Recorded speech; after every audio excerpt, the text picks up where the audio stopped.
Olá a todos os alunos e alunas. Tudo bem com vocês? Eu espero que sim. Sou o professor Ney Araújo, professor da Rede Pública de Ensino. Estou aqui para mais uma videoaula do seu componente curricular que é Sociologia. E o tema da nossa videoaula irá tratar a respeito do processo de desenvolvimento do liberalismo. Videoaula Videoaula esta destinada principalmente a todos aqueles alunos e alunas devidamente matriculados na segunda série do ensino médio. Então, bastante atenção e para você anotar no seu caderno, o processo de desenvolvimento do liberalismo é o tema desta nossa videoaula. Vamos iniciar? Observem em tela. Nós temos uma consideração inicial a respeito do que vem a ser liberalismo. Liberalismo da palavra liberal, derivação de liberal. Mas que liberalismo é esse que nós estamos tratando? Então acompanhem comigo a leitura. Foi uma doutrina econômica, política e social que surgiu na Europa no século XVIII contra o mercantilismo e a intervenção do Estado na economia. Vamos tecer mais algumas informações para aprofundarmos o nosso conhecimento, a nossa compreensão a respeito do liberalismo? O liberalismo, como dito agora há pouco, é uma doutrina econômica, política e social. E, em certa medida, ela é resultado de todo o debate, de todo o movimento iluminista que se deu justamente no passado. Ou seja, nós tínhamos pensadores, nós tínhamos indivíduos que pensavam a respeito da realidade, que propunham e que agiam, digamos assim, no sentido de promover alterações significativas no contexto social. Uma outra informação é que o liberalismo, em certa medida, foi a estrutura política, econômica e social que precedeu as monarquias absolutistas. Nós sabemos que, com o advento do Estado moderno, o estabelecimento do poder do rei foi o primeiro passo. Mas, em um segundo momento, esse poder soberano exercido pelo rei foi substituído justamente pela visão de um Estado liberal, ou a visão do Estado democrático de direito que nós conhecemos na atualidade. Então, percebam, é uma transformação de cunho político que atribui ao Estado características peculiares, sem fazer com que essa instituição social perca, digamos assim, a sua finalidade maior, que é a proteção, que é zelar por todas aquelas pessoas que estão submetidas a ele. Vamos avançar nas informações e nós vamos aprendendo cada vez mais a respeito desse liberalismo. O liberalismo, eu posso fragmentá-lo em uma compreensão política e posso também fragmentá-lo em uma compreensão econômica. Nós vamos começar ponderando algumas informações, algumas características a respeito do que vem a ser o liberalismo político. Visualizem em tela neste momento. Então, nós temos liberdade individual, valorização do progresso, antropocentrismo universalista, multiculturalismo, constitucionalismo, legalismo, pluripartidarismo, valorização da sociedade civil, valorização do contrato, distinção entre público e privado. O que é que todas essas informações elas querem chamar a atenção? Nesse processo de transformação de toda essa conjuntura econômica, o Estado ele começa a ganhar uma nova configuração, até mesmo inspirado nos ideais da Revolução Francesa. Quando eu menciono a questão do liberalismo político, eu estou tratando justamente da liberdade dos indivíduos existentes na sociedade que passam a ser observados como cidadãos e, enquanto cidadãos, devem ter uma postura ativa no contexto social. Por isso que as sociedades tidas como liberais, elas se organizaram em torno da forma política que é a democracia, forma de governo baseada na participação popular. Então percebam a compatibilidade. Uma forma governamental que, em sua essência, valoriza a participação popular e uma lógica econômica, política, inclusive, e social, repetindo mais uma vez, que reconhece a necessidade da cidadania e a necessidade dessa participação, ou seja, o envolvimento dos indivíduos. Porque o cidadão não é aquele indivíduo que ele é alheio àquilo que acontece ao meio social no qual ele está inserido. O cidadão é aquele que toma parte, o cidadão é aquele que questiona, o cidadão é aquele que contribui, o cidadão ele é aquele que age.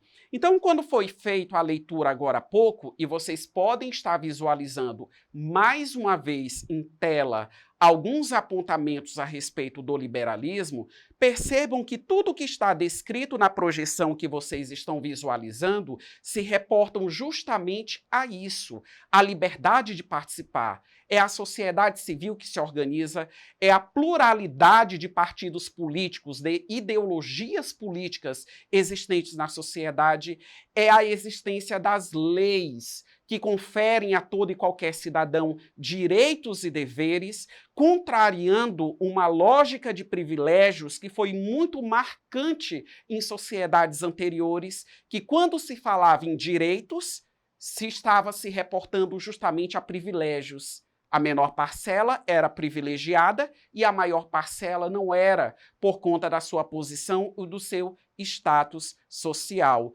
Bem diferente do que nós vivenciamos em nossos dias atuais. Avançando nessas informações, agora observem novamente um esqueminha que ele trata a respeito do liberalismo econômico. E ressaltando, pessoal, a palavra, a expressão liberalismo, ela está se reportando à liberdade. Então, quando foi explicado agora há pouco, liberalismo político, eu estou tratando a respeito da liberdade política. Quando eu menciono liberalismo econômico, eu estou tratando de uma outra forma de liberdade. E como o próprio termo ele sugere, no âmbito econômico. E em que concerne essa liberdade econômica? Vamos visualizar, nós temos aí o círculo na cor verde, liberalismo econômico e umas setas sendo apontadas, direcionadas, aliás, para algumas informações. Vamos ler? Quais são essas informações? Pouca interferência do Estado na economia. Essa, inclusive, é uma das características primordiais do liberalismo econômico. Defesa da propriedade privada. Livre concorrência.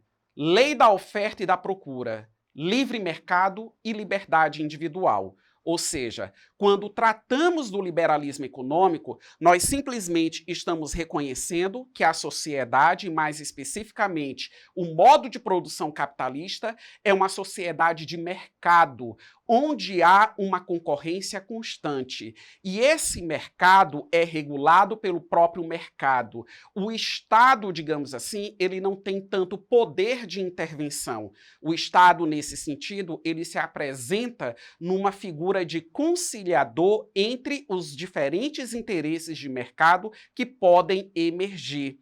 A valorização da propriedade privada, a que isso corresponde? O capitalismo, para que ele possa existir, é necessário que haja a produção da riqueza, a produção do lucro de uma forma frequente. Isso acaba correspondendo à propriedade privada. Não é a propriedade necessariamente material, mas isso implica entender que ninguém é impedido no modo de produção capitalista ou através dessa vertente do liberalismo econômico de acumular e produzir riqueza. Por isso que precisamos ser livres justamente para isso.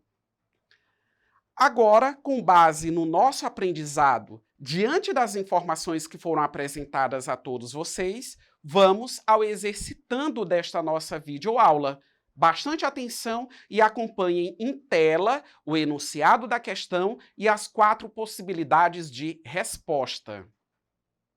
Os pensadores do liberalismo econômico, como Adam Smith, Malthus e outros, defendiam: alternativa A intervenção do Estado na economia; alternativa B, o mercantilismo como política econômica nacional; alternativa C, socialização dos meios de produção; ou alternativa D, liberdade para as atividades econômicas.